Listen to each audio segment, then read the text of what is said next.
So it doesn't look like we're going to have necessarily new faces tonight. So I had planned on working kind of more details on the two altars, but you guys have all been through that enough times that if we don't have any visitors show up here, are we broadcasted tonight, John? Do we need to worry about somebody out there on Facebook that we need to just go ahead and stick with the agenda for? No, I'm not broadcasting to Facebook yet. I could, or we could just not do that. And well, yeah, if we're not, I mean, again, if we're free to kind of work on a little bit a different agenda wherever you guys want to go, we could do something. I would have gone just down adding ideas on top of the two altars tonight, but I don't see any new faces. So anybody got some input on what you'd like to work on tonight? I have a kind of general question, but maybe it won't generate more than just a single comment, but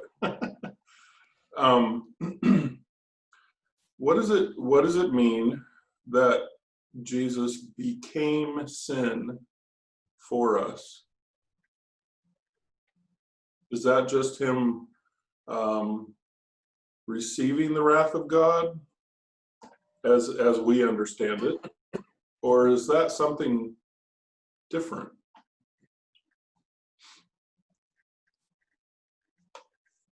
I think Barb's got a good answer for that one. Okay.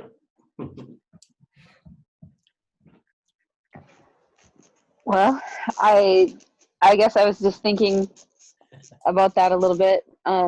He was made to be sin. I think in my mind, it is that he experienced that wrath, that second death in our stead. He offered himself to show us and experience for us that consequence, that second death, what it looks like, so that we have that example. I guess, is that what it means when he, there's so many descriptions of him bearing our sins. I remember Bobby saying in that context of bearing sins is like taking our sins away from us, which is a beautiful thing because we don't need them on us. But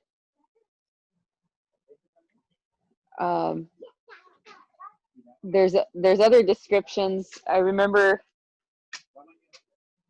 reading one that made it sound like he still has that sin on him, and that like he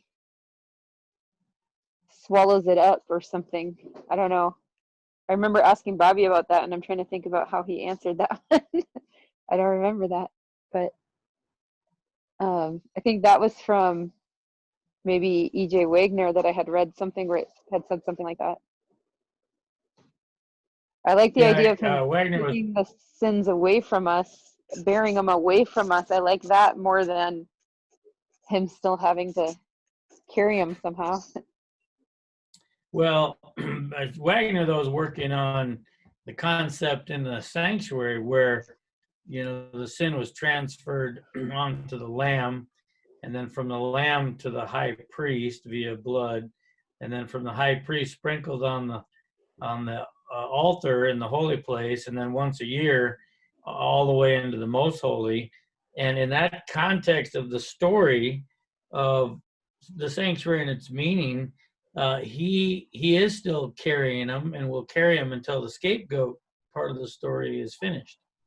But I think, we're used to thinking of like he's still, if that means he's got to get crucified every day, that's not what that means. What was the first time the word sin appears in the Bible?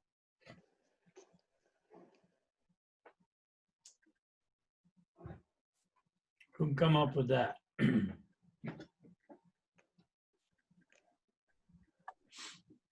That's a good question.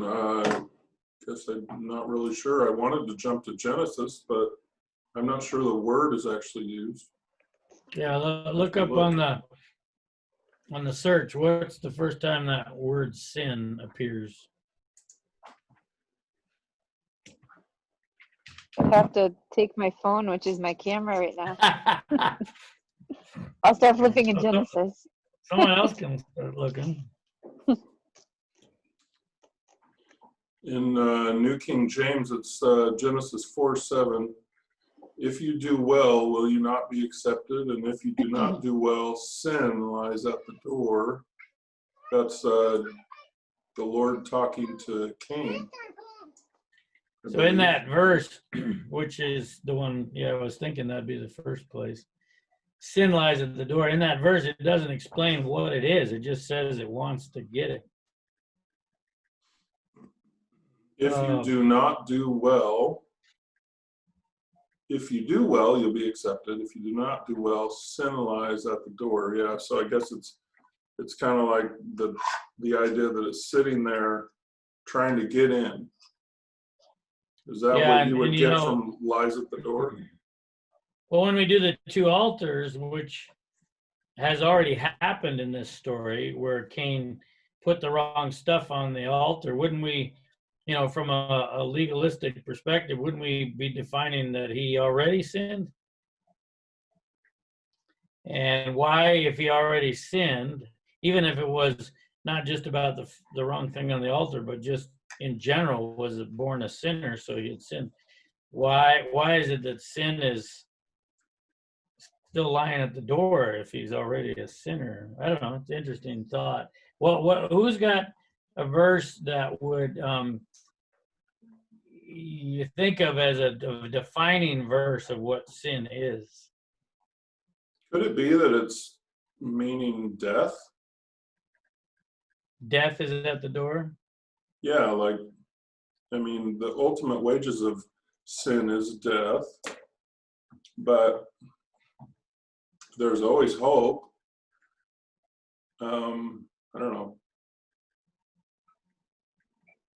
Yeah, what is sin that it's right to say that Christ became sin, whatever that is?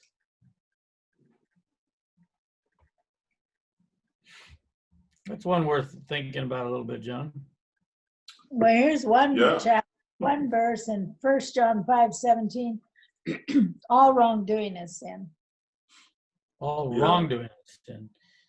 So he was doing wrong, but apparently, Cain that is, but apparently more wrong was at the door. No, I think when Jesus became sin for us, it means that he came down here as a human being at the level that we were. To become wrongdoing? No, to redeem us from wrongdoing. Well, right, but it says he became sin. So if sin is wrongdoing, then he came down to become wrongdoing? No. Take the beating No. of sin. But it says he became sin. Yeah, it's 2 Corinthians 5:21 is the reference. I mean, other verses will say he came to redeem us from sin. So we can establish that with other verses, but this one says he became sin.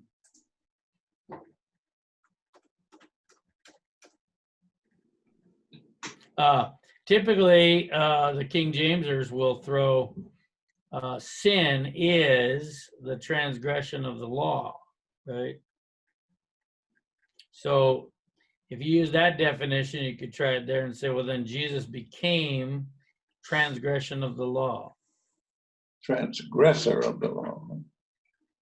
No, if sin is the transgression of the law, then he became transgression of the law.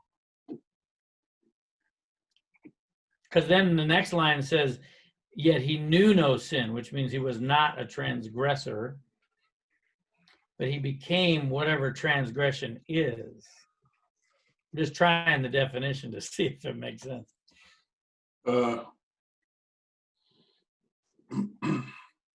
Could it be that he came into our fallen state? Like, meaning he had all the the possibility of temptation, and could it be meaning that? But wouldn't that then be better to define him as an overcomer of sin? Because he was tempted in all points like as we, that's a different verse, but he never succumbed to it. So rather than saying he became it, it seemed like if we're going down that piece of the discussion, it would be more useful to say that he became an overcomer of sin, which is also true. So here's a definition of sin. Okay. Romans 14:23. This is NIV, I guess. It says, whoever has doubts is condemned if they eat, because their eating is not from faith, and everything that does not come from faith is sin. Yeah. So if is sin, it says, so anything not of faith is sin. So then he became not faith. Does that No, work? he was faithful to the end. So that doesn't work. Yeah, but so and you can try them with all of them, and I think they're all gonna work. When we connect that, it's talking about at the cross, that verse, he became sin. He didn't become sin when he was born as a baby. He became sin only at the cross, because he became what it would be to not have faith in God. Not that he didn't have faith, but he went through what it would be to not have faith. So it's not in the Bible, but we use the term separation. And so if sin is, which I'm very comfortable with this myself, sin is separation, which is what I think the verse about sin is the transgression of the law. I think that's what it means. And anything that's not a faith is sin. I think that's the same thing. It's what it means. It's just looking at it from different angles to make sure we're not getting hung up on just the outward wrongdoing. The outward wrongdoing is caused by the problem within, which comes from either lack of faith or not having the law inside. So if we inside are in opposition to the law or not in alignment with the law, then what's going to come out is acts of wrongdoing. That's the result of that. But the core problem is separation, actually. So Jesus became separation, or he became separated. We hear it that way, and to our English, we'd like that better. He became separated. He went through separated or separation. So he became separation. That, I don't think, at least for me, that doesn't sound confusing. And so then if we draw from that idea to see the other verses that are actually the way it's written, I think it comes out the same. He became transgression. He was not a transgressor, but he became transgression. Meaning, what is that? So I think it's really just referring to showing us at the cross everything that sin is and what it does to us. And anyway, that's So the it's verse, kind of useful. the verse Go ahead, that says that, for he made him who knew no sin to be sin for us. So if we understand that to be that Jesus was separated from the Father willingly, that we might become the righteousness of God in him. So is it some kind of formula where the only way we could become the righteousness of God in him? Is it just because we see that and understand that he went through that for us, that it allows us to become the righteousness of God in him? You mean, what's the relationship between the him doing it part and the our becoming part. Mhm. Yeah. Yeah. Well, I think it's proper now. So often we're talking about that Jesus didn't have to go through death in order to change the Father, to change the Father's attitude or his character or his willingness to love and forgive. But everything about the cross was required for rescue and for change of sinful man. Whether it be Abraham looking at the cross through the sacrificial system, or whether it be us looking backwards on the actual, which is much clearer than the one Abraham was looking at, but ultimately the same, then it is a necessity that he became sin in order for us to become the righteousness of God, but not to change God, but to change us. I think for me, that's the important clarity difference, is it's not a requirement that God had or he wasn't willing to rescue and save. It was the rescue and saving. The becoming sin was part of the rescue saving activity. So the becoming sin, the being separated, what part does that play in the salvation of man? I see the verses before that, it says that, famous verse, that God was in Christ, reconciling the world to himself, not imputing their trespasses to them. There's your forgiveness part. Yep. He's committed to us the word of reconciliation.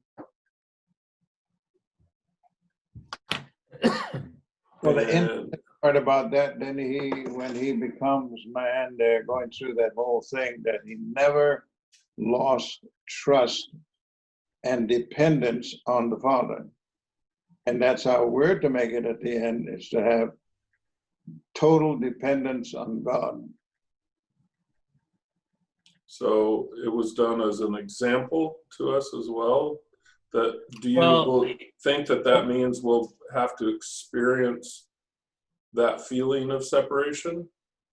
Well, I was going to say, but that's a little bit mixing two things. See, there's two things that Jesus is going through at the cross. One is a revelation of his immutable character, unchangeable character, his consistency, same yesterday, today, and tomorrow, no shadow of turning.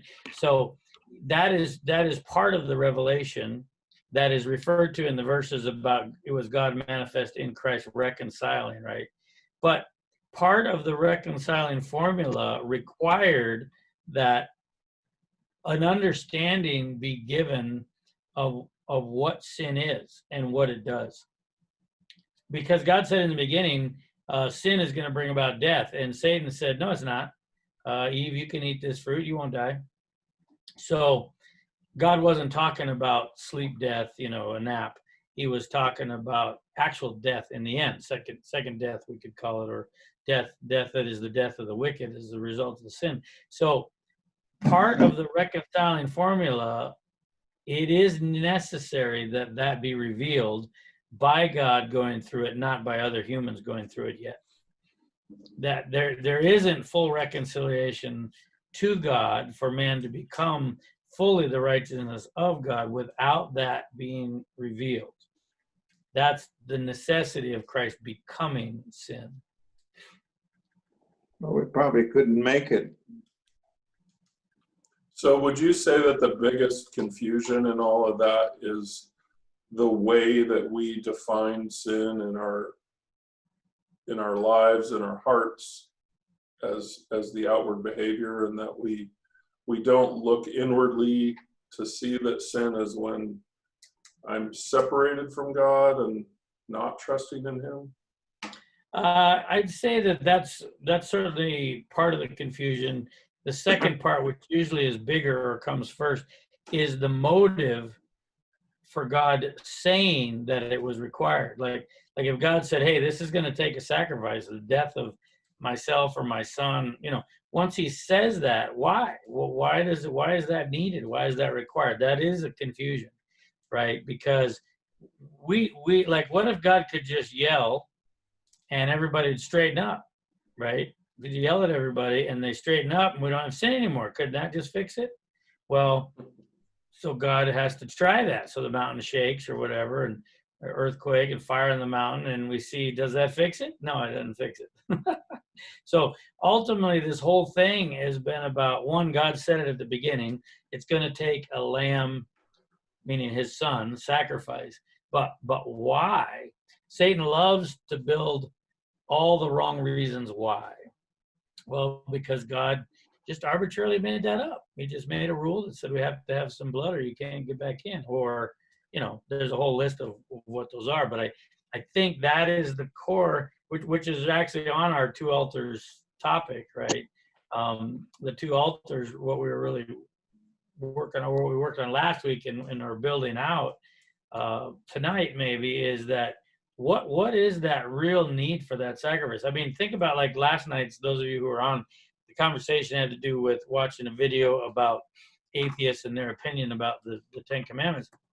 But right in the core of that was confusion about why God required, dead animals, why God had them do sacrifices, why God had people stoned for breaking the law. I mean, all of that is a confusing conundrum for even Christians to answer in a way that, in that example from last night, was showing that in a way that people who consider themselves reasonable, logical, think it through thing, it doesn't make any sense, right? So there is that whole confusion that's based right in the beginning, which I think we see in Patriarchs and Prophets, where we read last week, where it said that Satan watched, Adam and his sons, and saw some communion going on there. God was communicating something, and he set himself to intercept it. I guess that is from Desire of Ages. Set himself to intercept it and to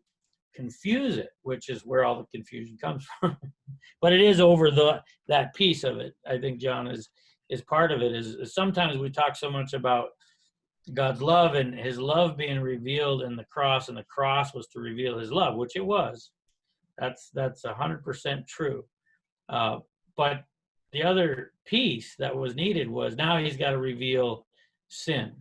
What is it? What does it do? What is the result of it? Was God making that up when he said that, sin will destroy and cause death, or not?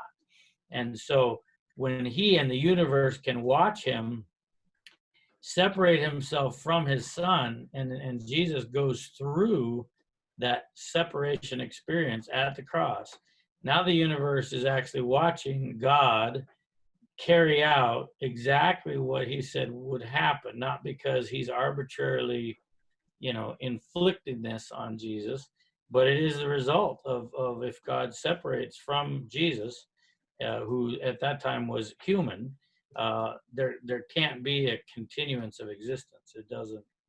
It's like the tree branch broken off the tree. And I think that is as equal in importance to understand as the revealing of God's love at the cross. Both of those were right there. And you take one piece away and hang on to just the other, and you still only got half of the picture, so to speak.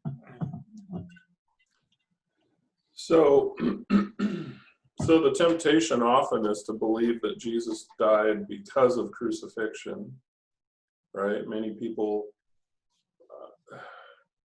it's interesting to me that it's easily confused at that point. Not that I don't understand it, I think in the way that you're saying, but you have this moment where it seems that Jesus is suffering for our benefit, and by his own choice, exactly what Moses offered to do for the children of Israel, which is that he would rather give up his eternal life than to, let the children of Israel be destroyed.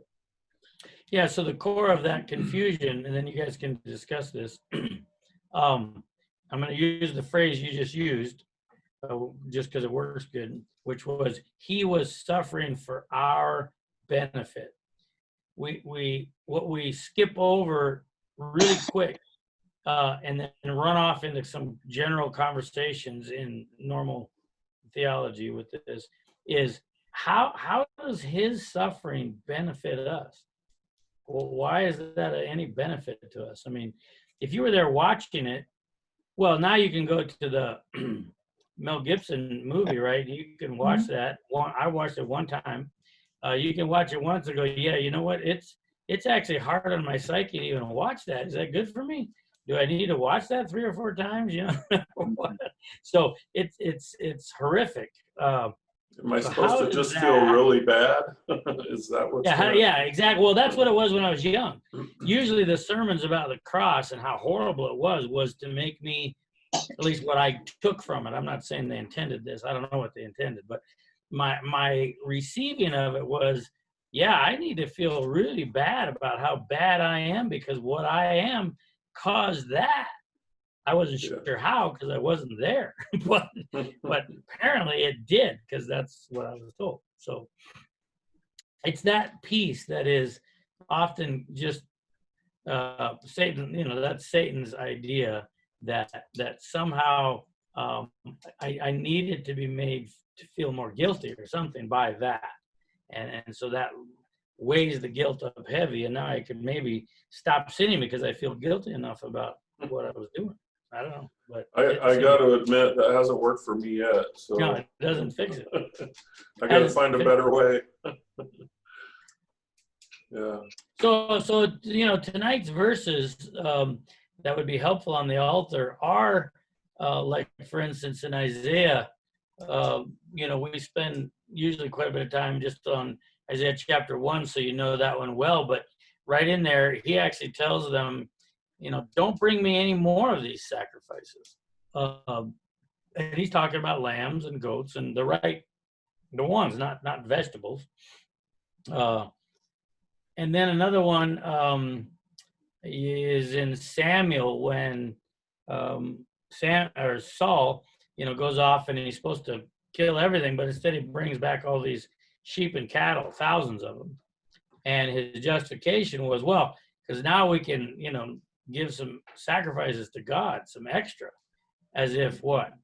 God wanted that or God needed that? And so the obvious verse there is, you know, I delight in obedience, not sacrifice. And Saul mercy. was, yeah.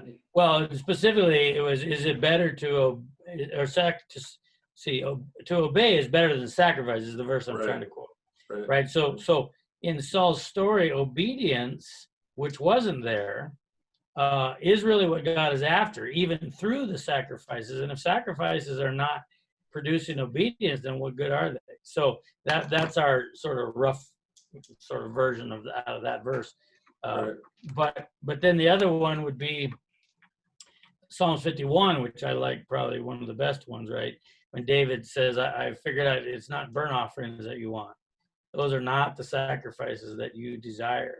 So what is it then in the ceremonial sacrifices? That'd be one angle to look at it from, because obviously it should match.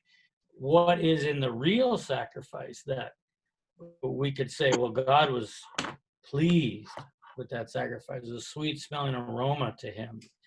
You know, how is the death, and that's what I could hear the atheist saying that real quick. How does the death of his own son smell sweet to him at all?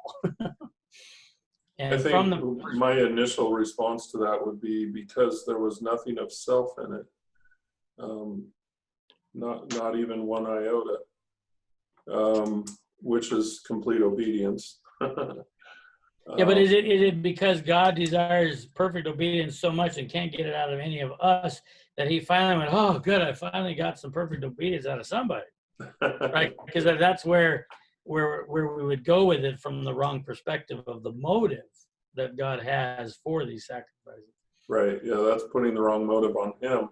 But what he's really complete obedience would also equate total faith,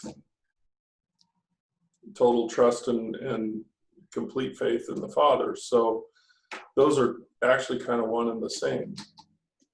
Right. But again, if we allow that idea to be couched in a God who demands this high standard or he's not happy, it's gonna create a mess. And that to me is what's fun about actually studying all this stuff, is that every piece that God has ever given whether it's the sacrificial system or some promise that he made in the Old Testament or some, explanation of consequences. Every single one of them, the devil's got a way to spin that out the wrong direction. Every verse. So, so maybe if we look at it from the standard perspective or the pattern perspective, right? So, and we could use some analogies in this, like Jesus as the pattern. He had to be the perfect pattern. He couldn't be a partial pattern. He had to be the perfect pattern, because without the perfect pattern, we'd be lost. That's Richard And- Apple. And I would say the beauty of having the perfect pattern is that it keeps us in the knowledge of our great need, because whenever we look to him, we recognize how much we are unlike him, and it keeps us dependent on the goodness, the mercy, and the grace of God. But for us to have anything other than the perfect pattern would be terrible. It reminds me of this interaction I had with a lady at church once. Somehow someone had brought up the book Adventist Home. Ellen White quotes about how to run a good household and all of that. And this lady made this comment like, "Oh, that was such a terrible book. Someone gave me that book many, many years ago, and I read it, and I thought, how could anyone ever do all of these things?" And I got rid of the book. I was like, it's just, no one could ever do it all, right? And it got me to thinking. And so I went to her after the class, and I just asked her, I said, I know looking at that is probably very daunting, but let me ask you a question. Would you want Sister White to tell us only part of what we should do, or maybe water it down so that it's easier, or how would you want it to be presented? And I think when we consider that about Christ, right, we consider that about the perfect pattern, why would we ever want something that wasn't perfect to be shown to us? Well, and again, that we see the beauty in it because we're looking at it. Wow, this helps us really know and understand the love of God. But again, just from another perspective on that video, and it's been too long that those requirements, those standards, those how perfect he is and all that has been used as a way to try to pressure, push, beat people into obedience. But that's not true obedience. So we actually got to get to the real heart motive behind each one of these pieces, whether it be why God used sacrifices in the first place, or what kind of obedience is he looking for? Is he really looking for, as long as you follow the description of the rules exactly, that's good enough? Well, no, not according to Isaiah chapter 1, right? We got all these ceremonies, but there's something bigger, something more. So I think that, and that's really the heart of the discussion about the two altars, is what's he looking for? We can go into, for instance, you've seen us do it before, where we're talking about tithing, heathen and true, or health reform, heathen and true, dress reform, Sabbath keeping, heathen and true. And you're going to have a perverted version of every single one of these that's way more common in people's understanding than the correct one. So that's why the correct one is so hard to get. But every little verse is useful to the discussion, even the ones like, he was made to be sin. Well, yeah, what does that mean? I thought he was just had it placed on him. and so in one version, well, there's two things. There's Jesus and then there's sin. And he was just put on him, but he's a different thing. Well, no, that verse says he was made to be it. And then you got to grapple with that, right? I think said so many different ways, it does. It should challenge us to get to the heart of the matter better. But let me Dad, did you have anything more you wanted to pitch in on that idea of made to be sin? No, that's pretty good. You guys going down the path. I mean, I it was going to seems- ask Barb and Shady to chime in here at this point about anything to do with either made to be sin that we've been talking about so far, or something that you guys would be interested in doing related to our drawing on the two altars that is stirring in your minds. Just as a quick question, do you know, Bobby, when the Shekinah glory left the temple for the last time? And how long? Because I know they were doing sacrifices way past the point where the Shekinah glory wasn't even in there, and they just kept it a secret. Do you know if we have any kind of record of when that happened? Well, we could put it together. Off the top of my head, it's way back, after Solomon's time, when you're going through the wicked kings era, because you lead from the wicked kings into Babylon conquering Israel, and that's when the ark was actually hidden away in a cave somewhere, is one of the way Ellen White says it. But from Scripture, we know that the ark was hidden away, and after that, when they came back from Babylon to rebuild the temple, the ark was never put back in there, and the Shekinah glory was never back in there. So generally, I know it was before Babylon conquered and wrecked the temple or whatever. But how far back there, I don't have a recollection. Well, there's that reading, I forget where it is, but when the Spirit moved from this place to that place to that place, and finally all the way to the Mount of Olives and then left. You're Isn't talking that- about at Jesus' time?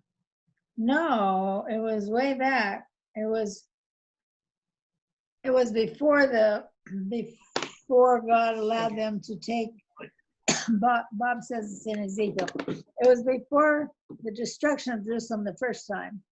Right. Oh, It's somewhere before Babylon. But what would be interesting is to go back in the Bible and look for any, where do we have the last reference of it actually being there? Not that that would tell us when it left for sure, but at least that would be our, last reference to it's there. yeah, I was wondering for if there's instance- a connection to when God starts making those statements about, it's your mercy I want, not your sacrifices. Those kind of things. Did the Shekinah glory leave at that moment, even if it was just as a visible signal to the priest that this whole thing just isn't what I'm after, because you guys have messed it up. I'm just wondering if there's a connection to be made there.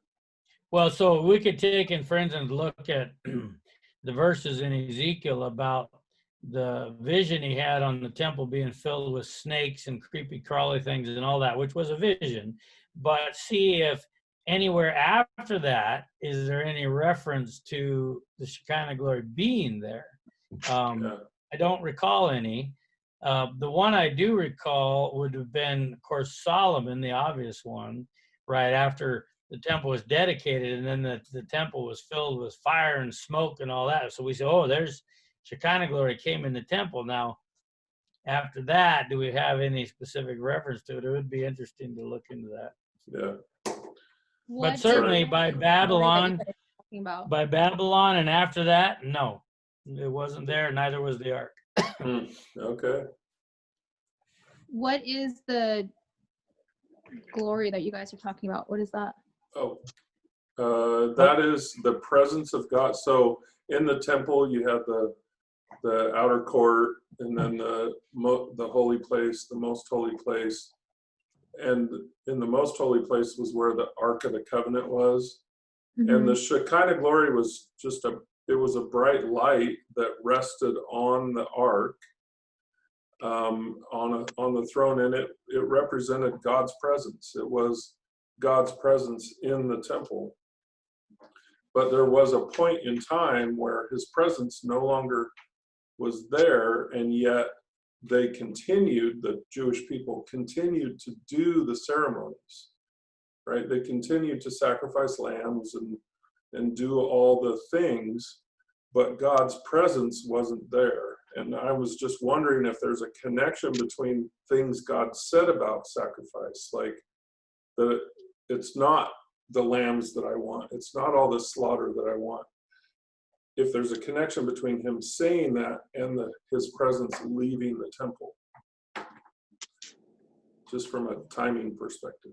The fun connection, it's like Shady may not know this part. So we're talking about, like, in the wilderness, when they came out of Egypt, when God brought them out of Egypt, there was a pillar of cloud. You read about that, and a pillar of fire at night and cloud by day. And that was God's presence, right? Leading Israel through the wilderness. And when they'd set up the temple, or it wasn't called a temple then, it was called the sanctuary, or the tent, tabernacle, then this Shekinah glory, or this pillar of cloud, pillar of fire, would move right over the Ark of the Covenant and descend down as if it's going into its house, so the people could see the fire and smoke and whatnot coming out of the tabernacle every time that happened. Then when the time to move, then that pillar of cloud fire would go up in the air out of the tabernacle, and then head off in the direction that they were supposed to follow. That's kind of how the whole process went. So when you get into where Israel is actually in Canaan many years later, and Solomon builds his version of that tabernacle, big fancy, huge temple, there's this, at the dedication of the temple, they offer a lot of sacrifices. I don't remember the numbers, but it's thousands of rams and thousands. Anyway, so it seems like this huge bloodbath. But the Shekinah glory, or the pillar of cloud and fire, comes over that new temple, goes into it, and you get all this fire and smoke coming out of there again, to say that God, is in his house, the house that they built for him to be in. Well, so then if you know that after it was conquered by Babylon, never again did the Ark of the Covenant come into the temple, nor the physical manifestation of what they, had heard about with God's fire and smoke and all that. So it sort of set the people up for looking for, because there was a prophecy given that the second temple, meaning the one built after Babylon conquered them, when they came back from Medo-Persia, that temple's glory would exceed Solomon's, right? So Solomon's was this grand physical building. And then they had the one they built, that was there in Jesus' time, that was after they came back from Syria, Medo-Persia, and Babylon. But that temple, they knew physically was never even close to the equal of Solomon's. And yet the prophecy had been given that the second would be more glorious than the first. Well, that prophecy was to give a setup for the people to keep wondering, how is this one going to be, more glorious than the first one? Because you look at it, it's not. Well, maybe the ark would be found. Maybe we could get the ark back in there. If we get the ark back in there, then maybe Shekinah glory would come again. At least we'd be back to close to what Solomon, had with the glory of a temple. But unbeknownst to them, because they didn't really understand it fully, was that God himself in human physical flesh, named Jesus, was going to show up in that temple. Not as a cloud of smoke and fire, and you can't see his face, and you can't talk to him or touch him or anything like that, but actual, the Jesus that they could touch and talk to and be with. And in that way, that prophecy was fulfilled. But I think the setup about there not being the Shekinah glory and the ark was to keep the people constantly stirred on the question of how is God going to fulfill this prophecy. And if they'd have stayed on that question, God would have revealed to them, well, this is how. Here's my son. He's flipping over tables. Anyway, that's just putting all the pieces of that story together. It's kind of fun. He's cleansing it and opening it up to everyone. Yeah, I was going to take down the partition wall. and the Jew and the Gentile. Did that glory go away when Jesus was born? Or was that stuff still going on when Jesus was a baby? Well, that was John's question, and the Shekinah glory had not been in that temple since how many years? Mom would know the answer to this question. How many years before Jesus was Babylon conquered Jerusalem? Is that 420? Yeah. 400 and some, I forget. Yeah, it was 400 something. So 400 plus years before Jesus was born, that Shekinah glory and the Ark of the Covenant was no longer in any temple of the Jews. And so in Jesus' time, the Levites, the priests, they were doing the ceremonies, and then every year, once a year, the high priest would go into the most holy place where there was supposed to be an ark and a Shekinah glory, but he'd go in there and it's just an empty room, nothing in there. so I find that just sort of a little amusing, ironically, like God going, you see a problem here? we're missing something very important. But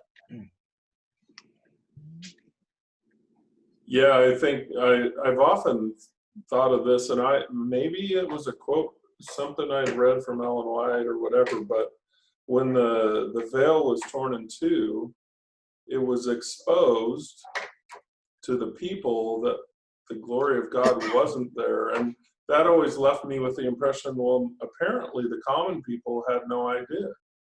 They might not, yeah, so it might not have been kept, as part of their knowledge that it wasn't, I don't know, but certainly they knew now. It's like, whoa, Yeah. that's a good point. There's nothing in there. In fact, we just crucified the Shekinah glory.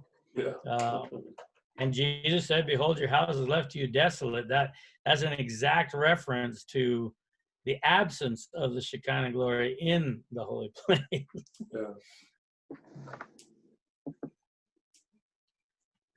Well, so that's fun stuff.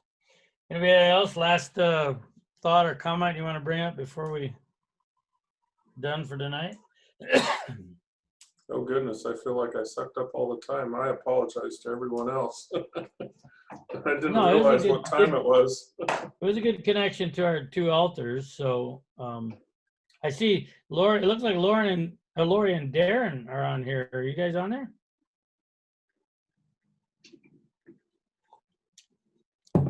Well, hi. Darren. Anyway, Yeah, I can't think talk to Darren just got on, so. Yeah.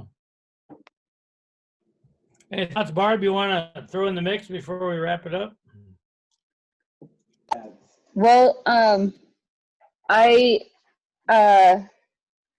guess I wanted to hear a little repeat of what you had said about him being made sin, because I think I was moving around and such, and I didn't catch everything you said, and I'd not to rehash the entire night, but the summary was sin is actually separation from God. And I'm not meaning that in contradiction of the other verses, because sin is transgression of law is the same thing. It's transgression happens because, like a tree branch, we're disconnected from God. And then the other one, anything that's not of faith, which would be the branch attached, and it's not a faith is sin. So we're still always talking about separation. So really, Jesus was made to be separated. He was made to reveal to us, and this was needed for redemption, that it needed to be seen in the universe what sin is, what it does, what is the nature of it, and what is the end result of it. Now, Jesus didn't show us the part that is, what does it do to our natures? The people crucifying Jesus show us that part. But what Jesus did show us, that's why it says he was made to be sin, even though he knew no sin. He wasn't sinful, is that he showed us what separation ultimately is. Because he had said that at the beginning, and Satan, of course, said, no, that wasn't true. And so part of the redemption, the necessities to deliver redemption, was to make clear that God didn't just make that up. and that it wasn't him losing his temper and beating people up. Not that kind of death. It's not about that. It's about the separation death, which Jesus goes through at the cross. So in that way, he was made to be sin, or go through the full results of sin. So I think it works too to say he was made to be transgression of the law, because he wasn't transgressing the law, but he went through what the result of transgression of the law is. And then he was made to be what is not faith. So he was faithful, and he never lost faith, but he went through what not having faith in God would do to us. And so in every way, it works.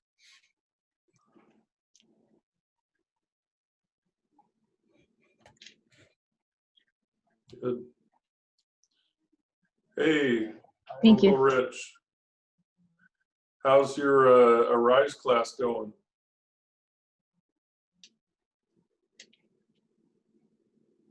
I'm just loving it. Yeah, are you ready to graduate yet? No, I'm about halfway through, Yeah, wow. but it's been very, very good to me. It's outstanding. Yeah. Keeps you What's busy, the huh? Arise class? That's from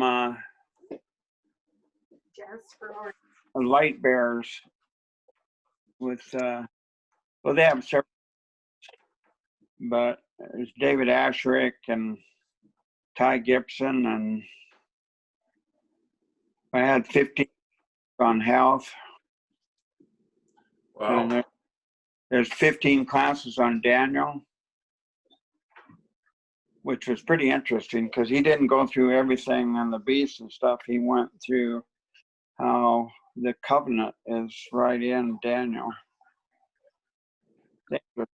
How he did it.